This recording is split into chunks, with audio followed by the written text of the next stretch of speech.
আলাইকুম, প্রিয়া ভিলেজ ব্লগে সবাইকে স্বাগতম। এখানে সকালে উঠে ফ্রেশ হয়ে চা খেয়ে বসে আছি। একটু বাজারে যেতে হবে মেয়ের কিছু জিনিস কেনাকাটা করতে, তো দোকানে গিয়েই দেখা হবে। চলো বন্ধুরা। তো বন্ধুরা চলে এসেছি দোকান, দেখতেই পাচ্ছেন এটা কাপড়ের দোকান। এগুলো দেখে ভালো লাগলো তাই আপনাদের সাথে ভিডিওতে একটু তুলে ধরলাম। তো এই দোকানে মেয়েদের অনেক কিছু আছে, নানান ধরনের জিনিস, যাবতীয় জিনিস এই দোকানে পাওয়া যায়। তো এখানে আমি লেগে ঘেটে দেখলাম পিসগুলো কিরকম লাগছে, তা চলুন তাই আপনাদের সাথে একটু শেয়ার করলাম। দেখুন এই কালারগুলো খুব মিষ্টি মিষ্টি কালার, দেখে খুবই সুন্দর লাগলো। তো চলো বন্ধু বাড়ি গিয়ে তোমাদের সাথে দেখা হচ্ছে। আমি বাড়ি চলে এসেছি কিন্তু কিছু ভিডিও তোলা হয়নি। তা এটা হলো বিকেলবেলা আমি ভিতর বাড়ি যাচ্ছি, মানে আমাদের আগে যেখানে বাড়ি ছিল আপনাদের সাথে শেয়ার করব। চলুন জায়গাটা।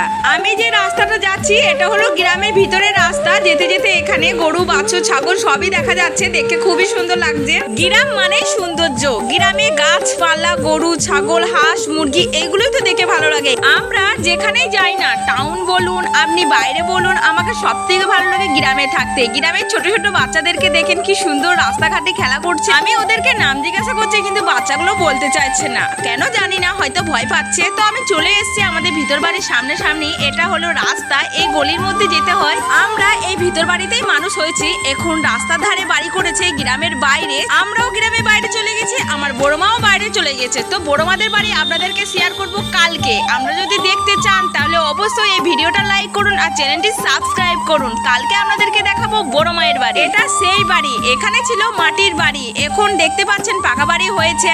আমি যেই এই পুরনো বাড়ি পুষিয়েছি আর তখনই বৃষ্টিপাত শুরু হয়ে গেছে, ভাগ্যিস তাড়াতাড়ি চলে এসেছি। আর আমার মেয়ের মজা দেখুন, তার আন্টির কাছে সাজতে বসে গেছে। তা চলো তুমি এদিকে সাজো, আমি একটু বৃষ্টি দেখে আসি। আমাকে বৃষ্টি হলে খুবই ভালো লাগে, তাই আমি এদিকে বাইরে বারান্দায় বেরিয়ে পড়লাম বৃষ্টি দেখার জন্য। আর ওই দিকটা একটু দেখে আসি কিরকম বৃষ্টি পড়ছে। এখানে সেরকম বোঝা যাচ্ছে না, গাছ আছে। এইদিকে কিন্তু খুব ভালোই লাগছে, প্রচুর বৃষ্টিপাত হচ্ছে। ভাগ্যিস আমি তাড়াতাড়ি চলে এসেছি, না হলে রাস্তায় থাকলে ভিজে যেতাম। ছাতাও নিয়ে আসেনি। পানি ছাড়ার পর আমি বাড়ি যাচ্ছি, বাইরে বেরিয়ে দেখছি চারিদিকে পানি জমে গেছে আর হাঁসগুলো দৌড়ে বেড়াচ্ছে। এটা হচ্ছে আমার বোন কাকার মেয়ে, সে আমার মেয়েকে পার করিয়ে দিচ্ছে। তো বন্ধুরা আজকের মতো এখানেই শেষ করলাম। কালকের ভিডিও যদি আপনারা দেখতে চান তাহলে আমার সাথে থাকুন, আর যারা নতুন আমার চ্যানেলটি সাবস্ক্রাইব করুন, ভিডিওটা লাইক করুন।